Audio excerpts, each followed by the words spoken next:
मेरा नाम तुलिका नंदा है। मैं एक सोशल एक्टिविस्ट हूँ।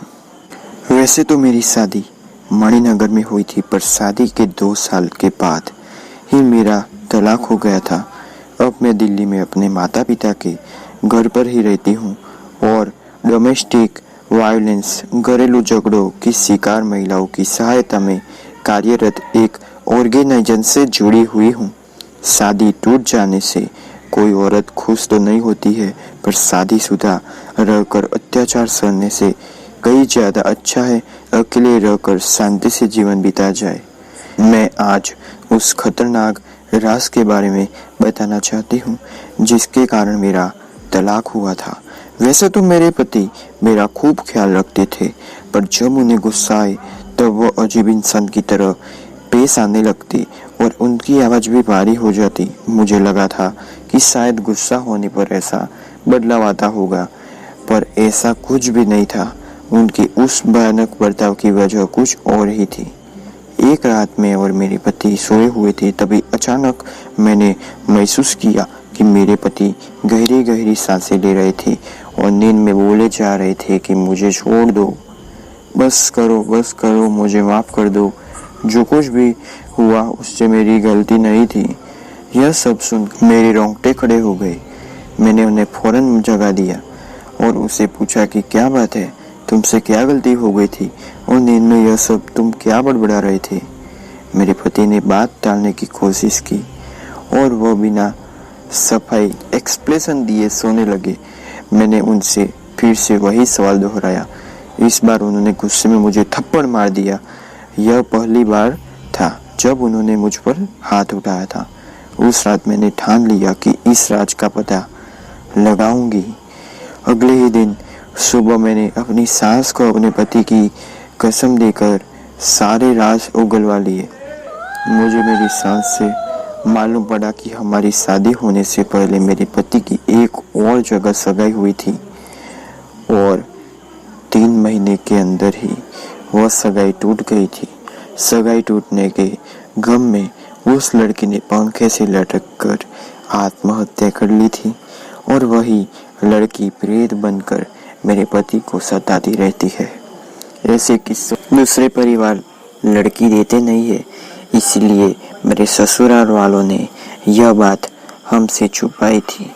उसी रात मैंने अपने पति से खूब झगड़ा किया और मैंने तलाक लेने का मन बना लिया। इतना बड़ा राज उसने मुझसे छुपाकर हम सबको धोखा देकर मुझसे शादी की थी। उस रात करीब 3 बजे मेरे पति ने मुझे जगाया और अचानक मुझसे कहा कि बेडरूम से बाहर निकल जाओ। उस वक्त उनकी आंखें लाल लाल थी और वह मेरी ओर देख रहे थे जैसे कि मैं कोई अजनबी हूँ। मुझे पता था कि अगर मैंने इस वक्त विरोध किया तो वह मारपीट पर उतर जाएगा, इसलिए मैं चुपचाप वहां से बाहर ड्राइंग रूम में आ गई।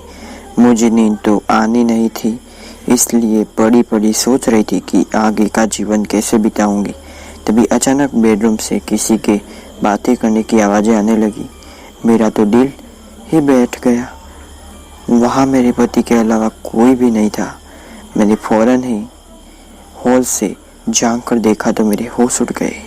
हमारे बेडरूम में पंखे से एक लाश लटक रही थी और पास बैठा मेरा पति बेहताशा रोए जा रहा था और पास खड़ी दूसरी परछाई से बातें कर रहा था।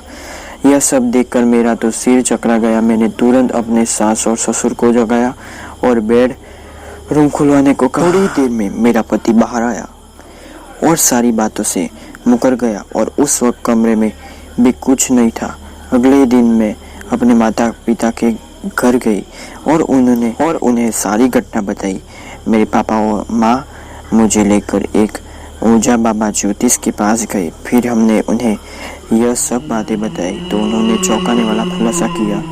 उन्होंने मेरे पति की कुंडली देखकर कहा कि जिस लड़की से उनकी सगाई टूटी थी वह आपके पति और ससुराल वालों से त्रस्त होकर मरी है और वही लड़की तभी से बदला लेने के लिए वही भूत बनकर मंडरा रही है, प्रेत बनकर। दोस्तों, आपके पति के शरीर, मन और दिमाग पर उस प्रेत का पूरा कंट्रोल है और वह कभी भी जानलेवा हमला कर सकती है।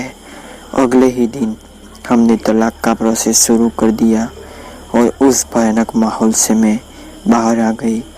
यह मेरी खुशनसीबी है कि मैं आज भी जिंदा हूँ, सलामत हूँ। मुझे तो ऐसा लगता था कि मेरे धोखेबाज पति और उनकी एक्स मंगेतर के लफड़े में कहीं मैं जान से ना जाती। तो दोस्तों, कैसी लगी कहानी कमेंट कर ज़रूर बताना। और गाइस, तो दोस्तों ऐसी कहानियाँ मैं लेकर आऊँगा आपके लिए। आप मुझे इंस्टाग्राम आईडी पर मैसेज कीजिए, मैं आपके लिए ऐसी ही कहानी लाऊंगा। ठीक है गाइस, आपके पास भी ऐसी कहानी हो तो जल्दी से मुझे भेजिए। और दोस्तों, वीडियो को लाइक कर दीजिए। लाइक तो किया है, सब्सक्राइब भी किया है, बट गाइस आपने शेयर नहीं किया, तो शेयर कर दीजिए और बेल भी दबा दीजिए। बाय बाय, मिलते हैं। धन्यवाद, थैंक यू, धन्यवाद।